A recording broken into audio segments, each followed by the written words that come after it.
Yesu makofi mengi sana. Pigieni tena Yesu makofi sana. Pigie tena Yesu.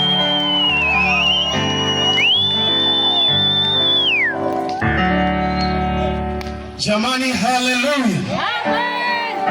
Haleluya. Jioni ya leo, mwambie jirani yako, jioni ya leo unakwenda kukutana na Bwana. Yes. Kama unakwenda kukutana na Bwana, jiandae kisawasawa. Haleluya. Kitabu kile cha Luka,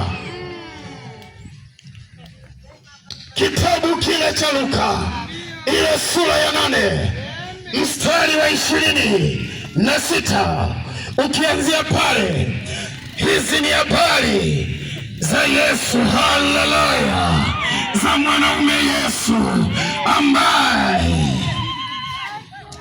kitabu kile cha Luka ile sura ya 8 mstari wa 26, Biblia inasema wakafika pwani ya nchi ya Wagerathi iliyoelekea Galilaya, naye aliposhuka pwani alikutana na mtu mmoja. Hakukaa nyumbani kwake, ila alikutana na mtu mmoja wa mji ule mwenye pepo. Hakuvaa nguo siku nyingi, wala hakukaa nyumbani, ila makaburini. Alipomwona Yesu alipiga kelele, akaanguka mbele yake, akasema kwa sauti kuu, nina nini nawe, Yesu mwana wa Mungu aliye juu, nakusihi usinitese. Baba, ninakushukuru na kuhimidi, simba wa kabila la Yuda, maana wewe ni Mungu, unatumalaki, unatisha mno.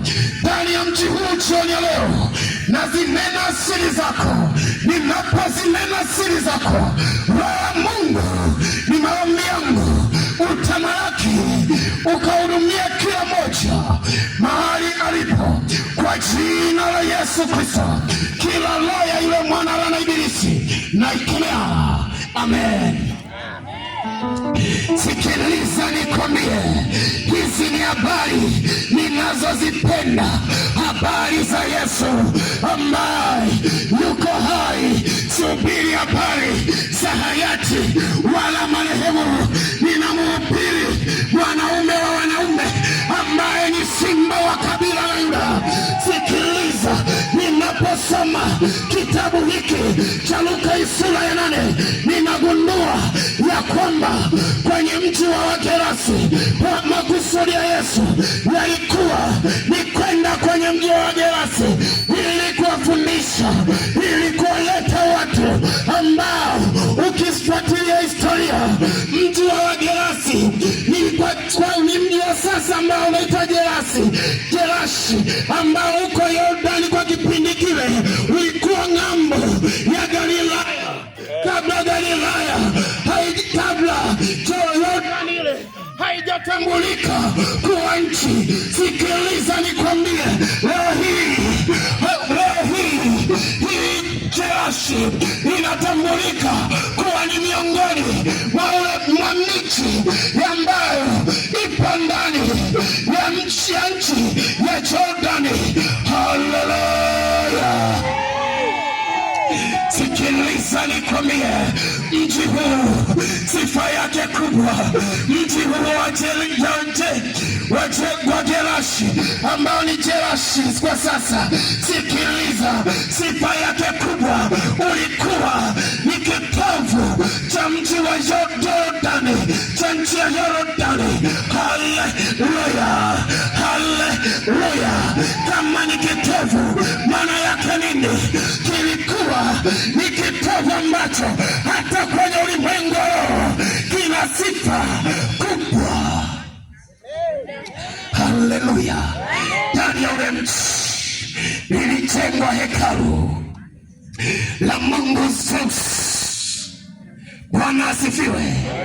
Naelewa ndani ya ule mji Ule mji ulikuwa ni mji ambao umetawaliwa na miungu. Jamani, haleluya! Ni chimbuko la miungu. Sijui mnanielewa? Nampenda mwanaume Yesu. Sikiliza, wakati wa Yesu anavuka kuelekea ule mji, anawaambia wanafunzi wake, kabla hajavuka aliwaambia wanafunzi wake, na tuvuke mpaka ng'ambo, na tuvuke mpaka ng'ambo. Kabla hajafika ng'ambo, sikiliza nikwambie, ule mji ulishatambua kwamba mwanaume wa wanaume anaingia mjini, mwanaume wa wanaume anakuja kupindua meza.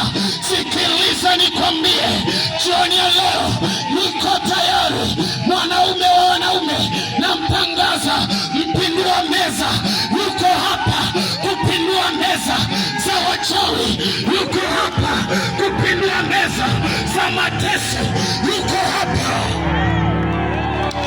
Haleluya!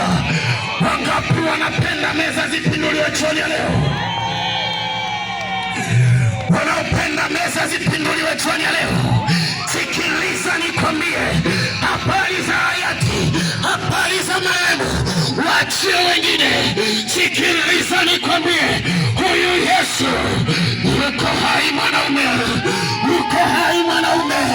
Kwa maana sioni shida kuzitangaza habari zake.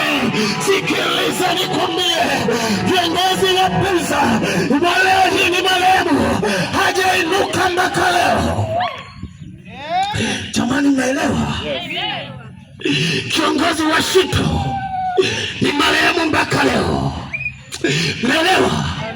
Sisemi utini, kiongozi wa Uislamu naye ni marehemu. Haleluya! Na kaburi lake liko Madina.